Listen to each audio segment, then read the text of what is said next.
The Friend follows Iris, played by Naomi Watts, a solitary New York literature professor whose life is upended when her closest friend and mentor, Walter, played by Bill Murray, dies by suicide, and he leaves her his enormous Great Dane, Apollo. Walter was charismatic, complicated, and as we learn, had a trail of ex-wives, a daughter he barely knew, and a messy personal history.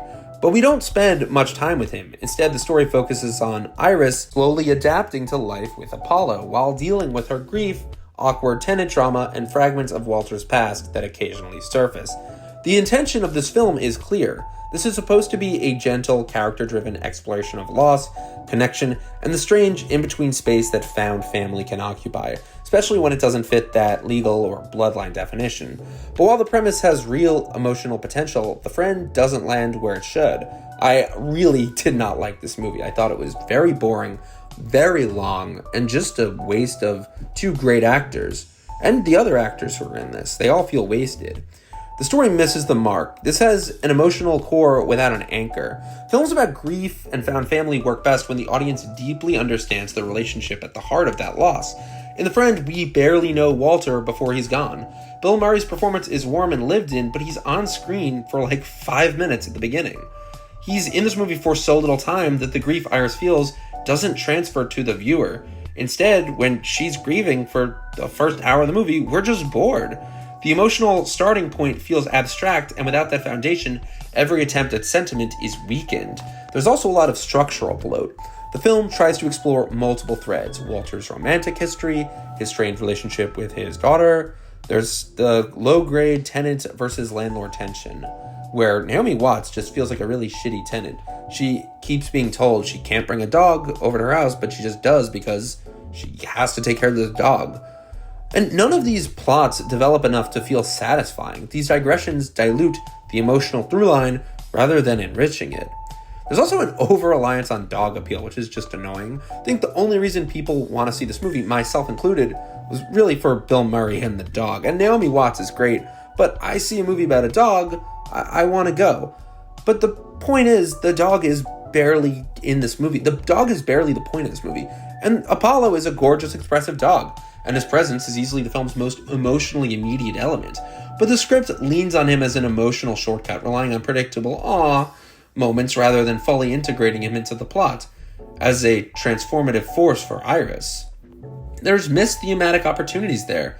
The most intriguing element, the idea that grieving a non-official loved one can be complicated and overlooked, is barely explored. There's a rich conversation here about how society prioritizes blood and legal ties over a chosen family, but the film only hints at it before retreating to safer, softer territory. And then there's also just the technical elements that hold it back. The pacing is terrible. This movie's way too fucking long. This movie mistakes stillness for poignancy, and the slow rhythm often drags. And the cinematography is pleasant and cozy. It looks like a Hallmark movie.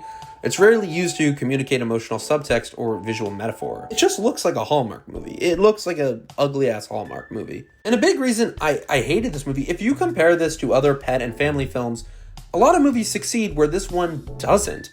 When we compare The Friend to other films that balance comedy, drama, and a central animal relationship, the difference is clear. Successful entries in this niche tend to have 1. A clear, relatable emotional arc, 2. Strong stakes grounded in a well-defined relationship, and 3. A sense of momentum. The story is going somewhere emotionally or narratively. Now, here are a few examples.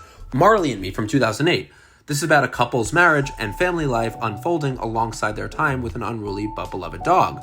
It had a clear structure, relatable life stages, and an emotional catharsis, and it grossed $247.8 million worldwide on a $60 million budget. My Dog Skip, the movie from 2000, I remember crying watching that.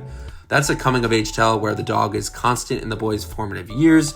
It's small scale but heartfelt, and it earned $35.8 million on just a $7 million budget.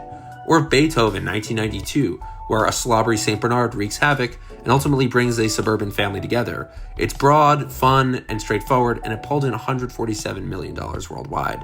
There's a cheesy movie, A Dog's Purpose, from 2017. A reincarnating dog connects multiple owners across decades, weaving a high-concept premise with sentimental payoffs that made $205 million worldwide on a $22 million budget.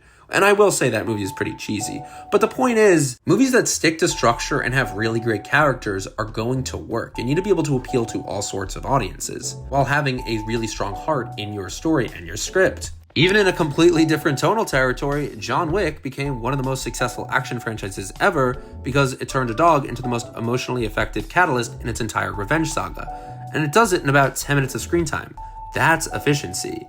The Friend fails from a storytelling perspective. From an objective craft standpoint, The Friend lacks the three pillars that define successful emotional dramedies with animal companions. 1.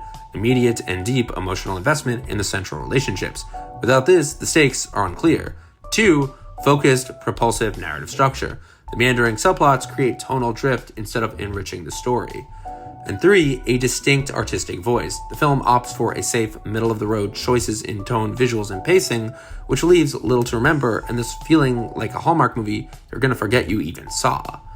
And I think The Friend is not a total disaster. It's competently acted. Naomi Watts gives more to Iris than the script gives her back. And it has moments of quiet charm, but it plays everything so safely that it never earns the emotional resonance it clearly wants.